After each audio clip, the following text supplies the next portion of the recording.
सुल्तान मुराद हिंदुस्तान का बादशाह था।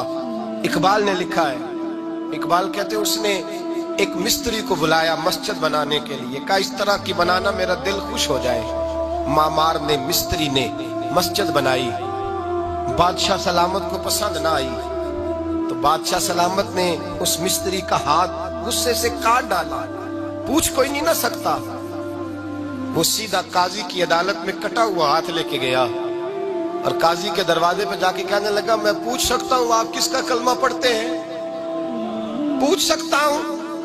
तो काजी कहते मेरी कुर्सी भी कांपने लगी और जिस कमरे में बैठा था वो कमरा भी कांपने लगा। मैंने कहा सवाली तो बात का कहानी, पहले बताओ कलमा किसका पढ़ते हो?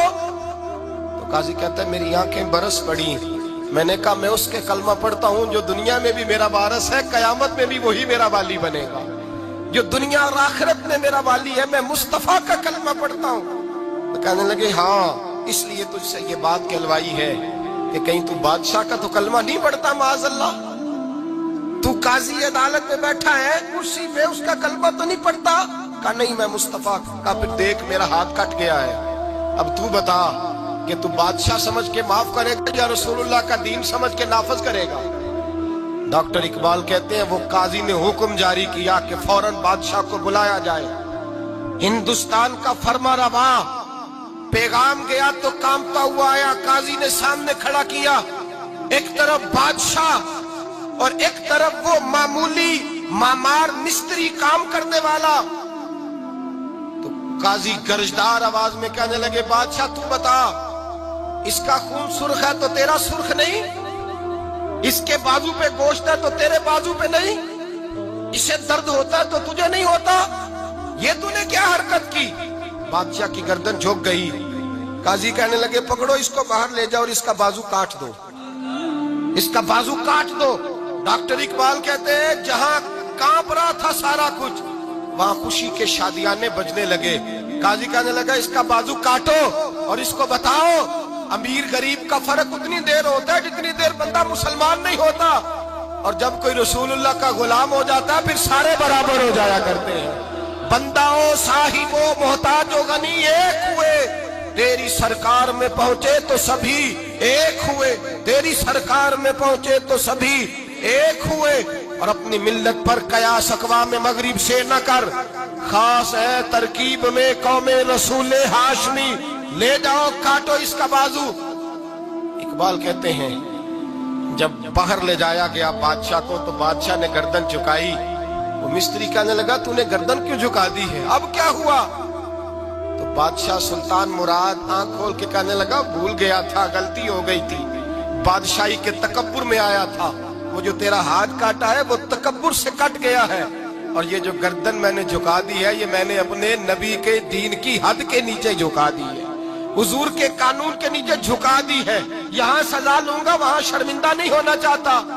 उस मिस्त्री ने बढ़ के सीने से लगा लिया और कहने लगा काजी साहब मैंने माफ किया, मुझे पता चल गया है कि मुसलमान बादशाहों का कलमा नहीं पढ़ते, मोहम्मद अरबी का कलमा पढ़ते हैं, रसूलुल्लाह का कलमा पढ़ते हैं। और जब तक मुसलमान नबी पाक का कलमा पढ़ेंगे कोई अल्लाह की हदों को नहीं तोड़ेगा, कोई दीन को पामाल नहीं करेगा, किसी के अंदर ताकत पैदा नहीं होगी कि वो दीन की हद को तोड़ सके।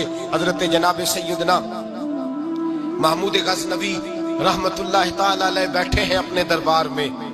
एक गरीब औरत तड़पती रोती हुई आई, माँ बिलखती हुई आई और आगे कहने लगी बादशाह जरा मुझ गरीबनी की फरियाद भी सुन।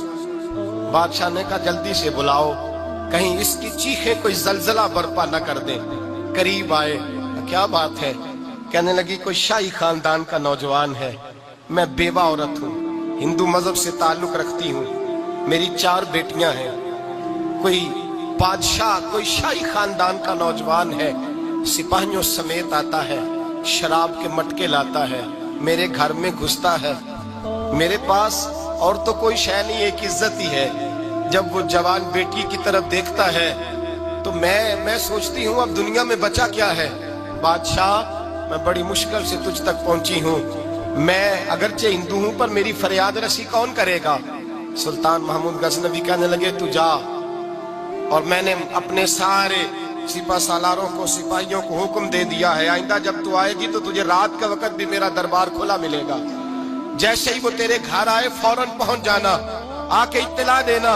रात का सन्नाटा, वो गरीबनी फिर तड़पती हुई चीखती हुई आई, बादशाह जरा जल्दी कर, गरीब की इज्जत लुट न जाए, जरा जल्दी निकल, देखना कोई सरमाया आज खत्म ना हो जाए।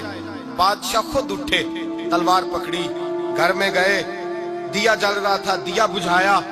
अब बादशाह ने अल्लाह अकबर कहा और शाह में जर्क बर्क नौजवान की गर्दन पर जब बादशाह ने तलवार मारी, लुढ़क करके गर्दन दूर गिरी। फिर हिंदुस्तान का फरमारवा सजदे में गिरा, कहने लगा ए अल्लाह तेरा शुक्र है, ए अल्लाह तेरा शुक्र है, ए अल्लाह तेरा शुक्र है। फिर बादशाह ने कहा पानी तो लाओ, दिया तो जलाओ। पानी लाया गया, कहा रोटी तो लाओ। खुश्क रोटी के चंद टुकड़े बादशाह ने खाए, 1 गिलास पानी का, 2 गिलास पानी के, 4 गिलास पानी, 2 जग बादशाह पानी के पी गया। और फिर रोता हुआ जब उठा तो बीबी कहने लगी बादशाह तेरा शुक्रिया, पर मुझे समझ नहीं आई इस रंग की, दिया क्यों बुझाया है, सजदा क्यों किया है, पानी क्यों मांगा है। तो बादशाह कहने लगा बीबी बस तेरा काम हो गया, तू छोड़। कहने लगी जरा बता तो सही, बता तो सही, तुझे वास्ता उस रसूल का जिसका तूने दीन नाफिज किया है और जिसके कहने पर तूने गरीबनी का काम आज उसकी इज्जत को लुटने से, बता तो सही। तो बादशाह कहने लगा एक ही बहन है और ये जो तेरे घर आया था ये उसी एक बहन का बेटा है और इकलौता बेटा है। तहकीक की तो पता चला मेरा अपना भांजा ये जुल्म कर रहा है। मैंने कसम खाई थी कि जब तक तुझे इंसाफ नहीं मिलेगा ना रोटी खाऊंगा ना पानी पीऊंगा। आज 3 दिन से हल्क खुश्क है, इसलिए कि मुस्तफा का दीन नाफिज करना है, इसलिए कि हुदूदुल्लाह को कायम करना है। फरमाया आज जब मैंने दिया गुल किया, आज चराग बुझाया तो इसलिए कि जब भांजे को मारूं तो कहीं बहन की सूरत सामने ना आ जाए। ये इंसाफ है, ये बेइंसाफ होता है। ये वो इंसाफ है जो नहीं देखता कि सामने क्या है, इसकी आवाज नहीं होती, धड़कन नहीं होती, ये तलवार चलती है तो लिहाज नहीं करती, इसलिए दिया बुझाया था। और सजदा शुक्र इसलिए अदा किया है कि अल्लाह तेरा शुक्र है मैंने तेरे रसूल का दीन नाफिज कर दिया है। ये बात कह करके सुल्तान महमूद गजनवी कहने लगे पानी पिया है इसलिए कि उस दिन का प्यासा हूँ जिस दिन तू फरियाद लेके आई, खुश्क रोटी इसलिए खाई है उस दिन का भूखा हूँ जिस दिन तू फिर रोते हुए। महमूद गजनवी ने पैर बाहर रखा, 4 बेटियां जवान, एक अम्मा दौड़ी हुई आई और कदमों में बैठी, कहने लगी महमूद मैंने नहीं देखा अबू बकर, मैंने कोई अबू बकर को तो देखा नहीं, उमर उस्मान अली को तो मैंने नहीं देखा। फातिमा ज़हरा के बाप की कैफियत कैसी थी, पर तेरे रंग में, तेरे अंदाज में मुझे जलवे जरूर नजर आए हैं। अब मेरी बेटियां आम बेटियां नहीं रहेंगी, ये फातिमा की कनीज़े बनेंगी। अब मैं हजरत आयशा का पानी भरूंगी, तूने हुजूर का दीन नाफिज किया है, अब मेरा दिल बदल गया है, तू कलमा पढ़ा, हम 5 माँ बेटियां मुसलमान होना चाहती हैं। मेरे भाई जब रसूलुल्लाह का दीन नाफिज होता है फिर गरीब की मदद होती है। गरीबों ना आजमाओ बार बार चेहरे बदल के जालिमों को, दुआ करो रमजान की सुहानी सुबह में, ऐ अल्लाह हमें कोई महमूद गजनवी का वारिस अता फरमा, ऐ अल्लाह को सुल्तान सलाहुद्दीन अय्यूबी का जानशीन अता फरमा, कोई उमर बिन अब्दुल अजीज को मानने वाला दे, हमें वो दे जिसके लबों पे इमाम हसन और हुसैन का नाम जारी हो, कोई ऐसा अता फरमा जो हजरत अली को अपना आइडियल कहता हो, जो उस्मान गनी की हया, उमर फारूक की अदालत का वारिस हो, जो अबू बकर सिद्दीक की सदाकत को आइडियल समझता हो। यही चराग जलेगा तो रोशनी होगी। जब अल्लाह की हद का मामला आए किसी की परवाह न करना, फिर न देखना सामने कौन है, फिर न देखना कौन है और क्या कहता है। हजरत फारूक आजम के जमाने में गुस्सान के बादशाह ने कलमा पढ़ लिया था, शाह गुस्सान ने। आज तो मक्के और मदीने में भी हालात बिगड़ गए। अब तो पैकेज होते हैं हज का, एक वीवीआईपी, एक वीआईपी, एक आम, एक इकानमी। अब तो वहां भी पैकेज है, अब तो वहां भी अमीर आए तो उनके लिए अलग रास्ते हैं अरफात और मिना जाने के लिए। हजरत उमर का जमाना था, गुस्सान के बादशाह ने कलमा पढ़ा, लंबा जुब्बा पहन के तवाफ़े काबा कर रहा था। ایک غریب کا پیر جبے پہ آ گیا، غریب کا، مجبور کا، غلام کا۔ بادشاہ نے پلٹ کے تھپڑ جو مارا تو مجمع میں خانہ کعبہ کے سائے میں غریب رونے لگا، اور حضرت عمر کے پاس گیا، کہنے لگا میں رسوا ہو گیا اور سرے طواف رسوا ہو گیا۔ اے عمر، اللہ کے گھر آ کے بھی میری رسوائی ہوئی۔ حضرت عمر نے غسان کے بادشاہ کو بلا کے کہا کہ اسے بدلہ دے، اسے راضی کر یا بدلہ دے۔ کہنے لگا عمر اب میں اسے بدلہ دوں؟ آپ نے فرمایا یہ میرے نبی پاک کا دین ہے، یہ حضور کا دین ہے، یہ نافذ ہوگا، یہ امیر غریب کے لیے علیحدہ علیحدہ نہیں، اسے بدلہ دے، یہ تجھے تھپڑ مارے گا، تجھے کھانا پڑے گا۔ اس نے کہا اگر میں ایسا نہ کروں تو آپ فرمانے لگے پھر میں عمر ہوں، پھر میں عمر ہوں، پھر میں تجھ سے کرواؤں گا، تجھے کرنا پڑے گا، تجھے یہ کرنا پڑے گا، میں کرواؤں گا۔